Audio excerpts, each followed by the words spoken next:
In a world that often judges by appearances, one boy's silence was mistaken for emptiness. But behind those unspoken words lived a mind full of dreams, love, and laughter. This is the extraordinary story of a young man trapped in a body that refuses to obey him, yet determined to prove that he understands everything. Today, we dive into the heartbreaking and inspiring journey of Matos, a based on true story movie called Life Feels Good. The film begins with an appointment at the medical commission where the protagonist, Matthias, who suffers from cerebral palsy, is brought in a wheelchair. He can't even speak because of the disease. The film then shifts back in time to 1987, when Matthias was still a boy. He is practicing with a doctor, putting figurines in a box, according to the Nazis. The doctor believes the boy has mental retardation, but his mother strongly disagrees with this diagnosis. She believes that Matthias understands everything perfectly well, but the doctor hints that even a dog wags its tail when it sees a bowl of food. The doctor suggests placing the boy in a special institution where he will be looked after by specialists, but the woman refuses. At home, she tries to teach her son to walk, despite the fact that her daughter and older son do not believe it is possible. Matthias moves across the floor on his back, meeting his father, who plays with him. The desperate parents hire a massage therapist to help their son. However, after a few sessions, the specialist also acknowledges the futility of his efforts. The boy cannot be helped. He even refuses to take money for his last visit. The mother walks with Mateos on the street, realizing that all her efforts may be in vain. But the boy wants to tell her something, and she is forced to consider what he is trying to communicate. This barrier to communication upsets her, and in frustration, she takes the stroller home along the way. Matthias explains in a voiceover that he was also upset by the inability to communicate with his family. At home, his father talks to Matthias, teaching him how to bang his fist on the table like a real man. The voiceover says that from that moment on, he is determined to learn everything he can. The boy crawls on the floor to his mother to pick him up, and the woman ignores her daughter and works with him in the afternoon. Mateo sits on the windowsill and watches the neighbors, lives in the windows of the house across the street. This is how he learned to socialize. One day, the family receives a package from an uncle in Germany. Among the usual gifts, there's a mysterious, fluffy egg, a coconut.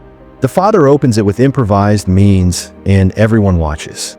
Matthias learns a lesson about perseverance. He also observes his mother's guests who come to try on new dresses. One day, when Matthias was watching a program about space rockets, his sister Matilda turned off the TV, which made the boy angry.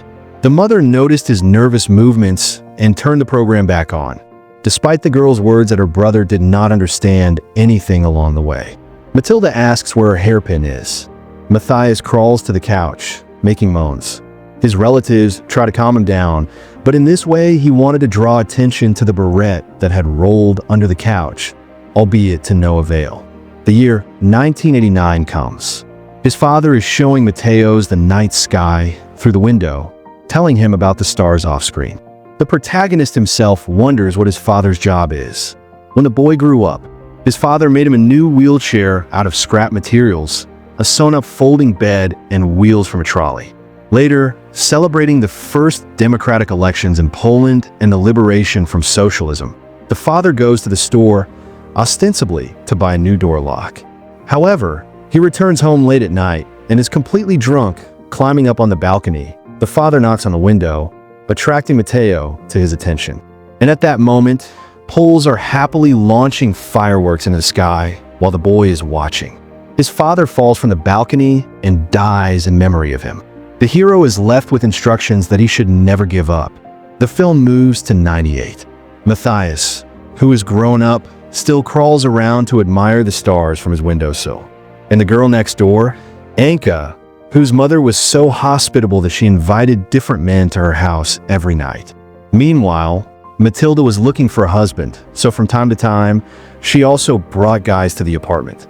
They were disturbed by Matthias, whom they would roll out into another room. However, their moons reached the hero through the closed door. One day, the older brother took Matthias out for a walk in the yard. He left the wheelchair next to the bench where Anka was sitting. The hero attracts her attention with his movements, and then the girl starts talking to him. They become friends, and sitting on a bench with a book turns into a walk along the street. Anka takes the hero for a ride in a wheelchair made by her father long ago, and they visit the zoo near the crooked mirrors. Matthias notices bruises on the girl's thighs. Later, sitting on the windowsill, he sees his friend defending her mother against another gentleman trying to do something. He throws a flower from the window, trying to hit Anka's mother's lover. Later, when Matteo sees him riding by on his bicycle, he throws the ground in his direction. The man asks why he did this, and then begins to tease the disabled man. A local policeman, a former friend of his late father, notices Matteo. She is Mons, due to his unpleasant nature. The man attacks the policeman and is arrested through the window. Matteo sees Anka and her mother packing, noticing the guy. The girl runs across the yard to him to tell him that they are going to her grandmother's house, because without her gentleman in jail, her mother has nothing to do here. While the girl tells him this through the door, Matteo crawls to the entrance. They look at each other through the gap below, and the hero tries to say something, but he can't, and only a pain-filled groan escapes his chest. In 2000, Matteo, his brother, who is serving in the Navy, comes home on vacation. Matilda has found a husband by then, and they are all sitting around the table celebrating their reunion. At the same time, they're discussing how to live together in one apartment. The sister raises the question of what to do with Matteo when his mother passes away, because she is not eager to take on the responsibilities of caring for a disabled person. Matteo continues to spend his time sitting on the windowsill and watching the life in the yard. One day, while trying to put him in a wheelchair, his mother falls to the floor. That's the end of the hero's carefree life. His sister and her husband take him to a special medical boarding house where there are already plenty of patients with various disabilities. When he is brought to the ward, local residents come and meet him. The hero gradually settles down in the institution, hoping that sooner or later his mother will come and take him away. Life in the boarding house goes on as usual, but Matteo cannot get used to it, and he feels that it is not the place for him. One day, his mother comes to visit him after being discharged from the hospital. She pauses for a second at the entrance to the ward before going in to see her son. After spending some time with him, the woman is about to leave to catch a train. She promises to visit him on Monday. Realizing that he has been abandoned, Matteo gradually falls into depression. Despite the fact that the staff takes care of him, the situation changes when a new volunteer girl shows up. The sight of her breasts calms the boy down a bit. His mother continues to visit him and tell him about the life of his brother and sister. Despite all this, Matteo hated his mother for leaving him here. He even falls out of his chair from the excessive feelings. After this incident, he was placed in a room with padded walls for a while and given a boxing helmet so that he would not accidentally hurt his head. After it was discovered that Matteo bites his lips to the point of bleeding while lying down, doctors, instead of feeding him sitting down, tie him to a dental chair and grind his teeth. Returning from the procedure, the humiliated Matteo takes advantage of the nurse's absence.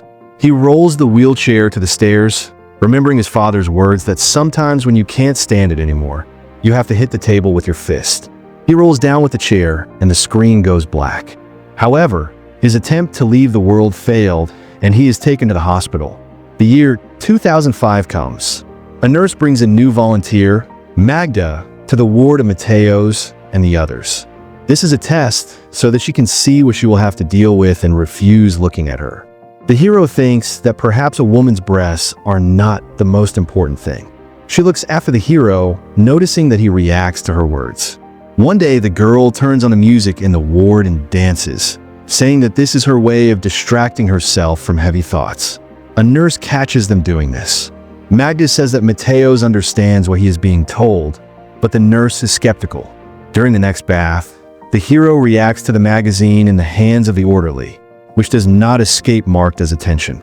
On his birthday, when Matteo turns 25, his mother visits him and brings him a cake.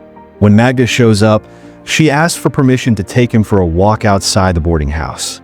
Soon after, in the middle of the night, Magda enters the ward. She has a gift for the hero. The girl brings an interesting magazine, which she shows him, noting his interest in it.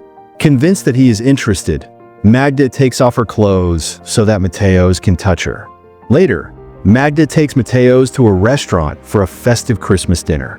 Her father, stepmother, and guests are there.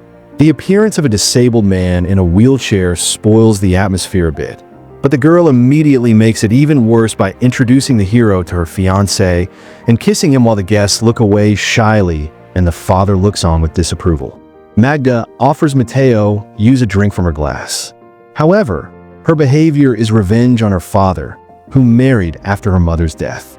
According to the man last year, his daughter brought a homeless person to dinner.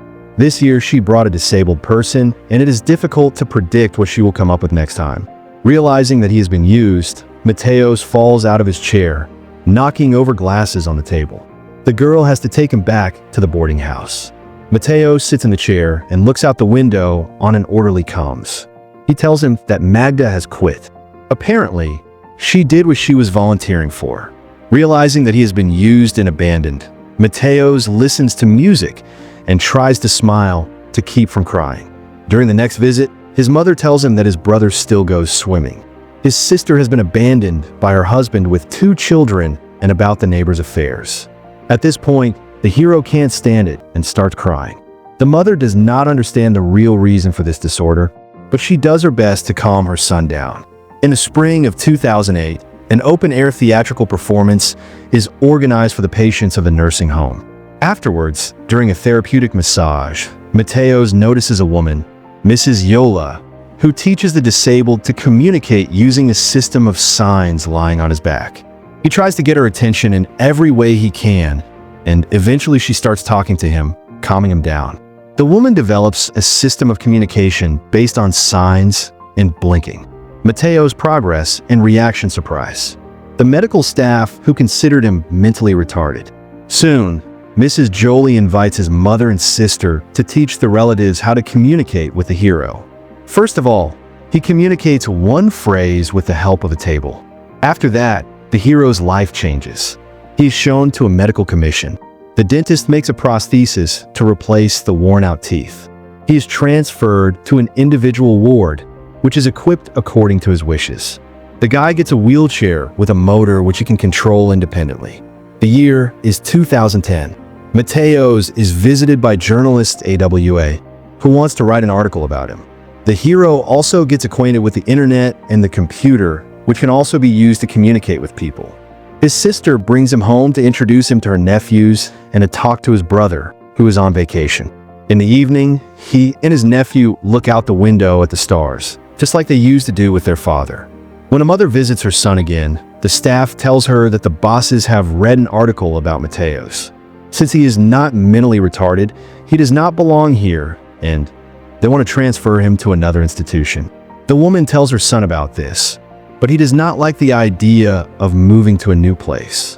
The movie returns to where it started. Mateos is brought to the medical commission. However, he doesn't want to show that he is healthy, so he imitates inadequate behavior. Mrs. Joanna is about to take the hero out, but at the door he slips out of his chair and crawls across the floor back to the commission. After rolling over, he stands up on his own, though it is with great difficulty, and heads for the table. Mrs. Yola rolls Mateos in an old chair down the corridor of the mental institution where he has spent the last few years and where he will remain in the next scene. He is in his ward, moving in an automatic chair to the telescope. The film ends with the protagonist turning his head to the camera and looking the audience straight in the eye. It's a quiet, devastating, and beautiful ending. If this story moved you, make sure to like, subscribe, and turn on notifications for more emotional movie recaps that touch the heart and inspire the soul. Thanks for watching.